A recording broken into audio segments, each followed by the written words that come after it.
Hello, my name's Dan. I'm here to ask you a relatively simple question that has a really complex answer. Are you on your own team? What I mean by that is the way you talk to yourself, your mindset. Are you on your own team? Are you creating a life that you feel fulfillment from, that you feel joy, that you feel positive? Or are you living day to day feeling negative, dreading your alarm clock, going to work and hearing common phrases like, oh, just another day? Here's a few things that I want you to think about to help identify if you are on your own team or not. How is your mental mindset?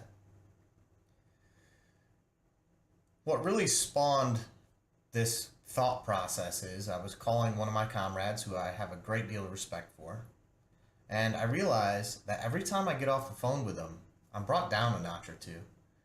Usually starts with, hey, how's your day? The response, just another day. Well, here I am, on the right side of the grass.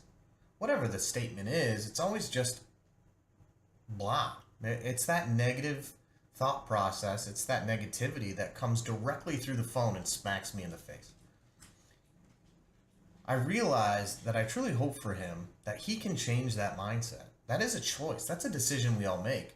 And it may seem like a very simple conversation starter, or it may seem very, very innocent when you make a statement like that, but you don't realize that's a reflection of the internal dialogue that you have. And then I have to ask you, are you on your own team? So I want to take you back to a time when I was in high school. I was mad all the time. You could call it teenage angst, you can call it whatever you want, but it was really me going through the learning process of my own mind. And what that looks like is going from being mad at your parents for everything, because you're mad at your parents for everything when you're a teenager, to starting to ask yourself the question of, hey, what is good about this situation? Like, what do I like about today? What is going well today? As opposed to focusing on the negative of, hey, here's the things that I don't like that are going on today.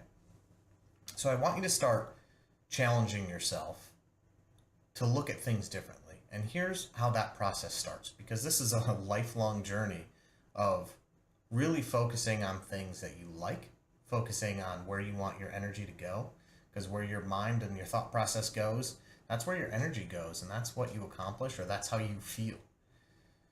In order to do that, I really want you to start looking at each situation, or even made up situations in your head, and finding the positives about those situations. You can use extreme things if you need to, just to really challenge yourself. You can use simple things if you want to really challenge yourself. An example, if you get disciplined at work for something, or if your supervisor or coworker makes a comment about your performance, as opposed to saying, Sally's just mad at me, or John's just angry with this, that, or the other thing, and pointing blame at that person, you can actually internalize it and say, hey, is this an area where I can improve? And if so, especially if it's your supervisor, hey, how can I improve? What can I do to get better? I'm looking to partner with you because I see what you see, and I'd really like to improve from that aspect. So the first part is really start challenging the way you view situations. And the easiest things in the world, you stub your toe, right? So say you stub your toe, you woke up in the morning, you're going into the bathroom all tired, you stub your toe on the corner of the door. First initial thought is, oh, here we go again.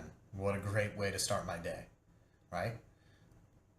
As opposed to looking at it that way, I want you to say, listen, hey, that could have been so much worse. I could have broken my toe. That hurt. What a quick way to jumpstart my day and wake me up.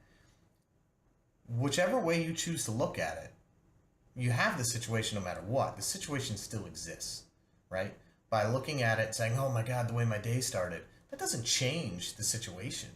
That doesn't help you in any way. By assigning blame to that thing for ruining your day, doesn't improve how your day is actually going to go. So what I want you to do is start taking ownership of it. If you look at that situation and say, wow, that was silly of me. I shouldn't have been so close to the door frame. Thank God I didn't break my toe, and oh my God, I'm wide awake now. If you can start just doing that, and sometimes you're gonna feel silly, and sometimes you're gonna feel like you're trying to be overly positive, but I promise you it's gonna have a ripple effect that lasts throughout the entire day. The second piece, besides just finding the positive in every situation, is I want you to start taking ownership of any scenario you find. no matter what it is. Again, the door frame example. As opposed to being like, oh my God, why is the frame of that door so big? Why is it so dim in here? Why couldn't I see? At this point, you're just pointing fingers. You're assigning blame to things other than yourself, when in actuality, you're the one that kicked the door frame. So why aren't you taking ownership of that situation? And with this, you can get as extreme as if you want, or as you want. Here's an example and what I mean by that. I always use the example of I'm sitting in this room. I'm recording this video for you. Somebody kicks in my door, runs in here, and punches me in the face, right? First reaction, everybody's going to say, call the police. What's wrong with that guy or that gal? Them, blame, finger pointing. In that situation, I'm a victim. I give up all levels of control.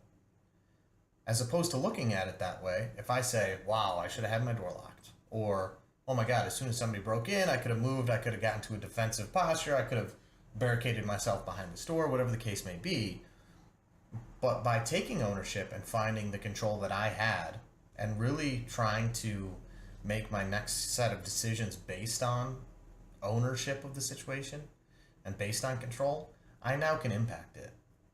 Whereas if I just blame that person for kicking in the door and coming in at me, I'm just going to be a victim. I can never change that situation in the future. It's always going to be what it was. And I refuse to live that way. So anytime you're in a situation, if you're mad at a family member, if you're having struggles with somebody near you, or a performance issue, so you're not happy with your performance in the gym, you're not happy with your performance at work, whatever the case may be, I want you to really identify what parts of that situation you own, and then work on those parts, okay? Because if we focus on things that are outside of our realm of influence, it's going to contribute to that negative mindset. It's going to make it very hard for us to find the positives in each situation, and it's going to create a scenario where we're continuing to live somebody else's life. We're going to continue to live in a situation where things happen to us and we don't control our lives. So that's the second key piece. Take control. What do you own? What can you do about it? And sometimes those are extreme answers, okay? So if I'm having a situation where I have a friend that every time I'm around them, they bring me down, right? So same person I call on the phone.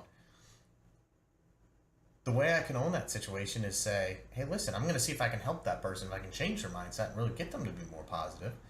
If not, I can't allow people to be a negative influence on my life, because that's how I take control. That's how I have ownership. So sometimes removing negative influences from your life are the only way to get positive. Now, I'm not saying go out and cut people out of your life. It's a really long reflection process, and you've got to see what parts of that you can own and what you can do to impact it. Because maybe you've been the same way to them, and they've just kind of got used to that interaction. So that negative underlying tone of your conversations in the past may be contributing to what they are now. So maybe next time it's, hey, how are you? Oh, just another day. No, man, it's amazing. It's Tuesday. We are on our way to Friday. It's a beautiful sunny day. It's a terribly cold day where we can be warm and curled up in our houses, whatever the case may be. But spin it positive and be like, no, don't look at it that way. Today is a day you can take ownership of your life. Today is a day that you get to decide what happens. And especially once you get good at taking ownership, you truly decide what happens.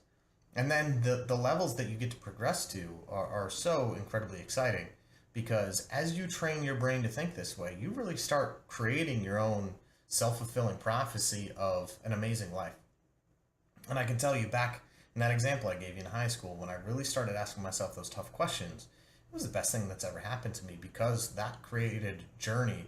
That was the first step of a journey that really impacted who I am as a person, who I am to my wife, who I am to my family, who I am to my teammates in my professional life, and who I am as a friend to those around me.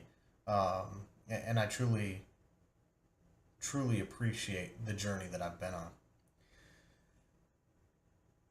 So just to recap, 1, find the positive. What can you take away from a negative situation that most people would perceive as negative, and how could you view that as positive?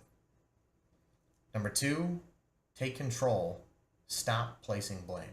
If you're going to blame somebody for something, blame yourself and make it something that you can take control of. Hey, blame that failed relationship on the components that I could own, right?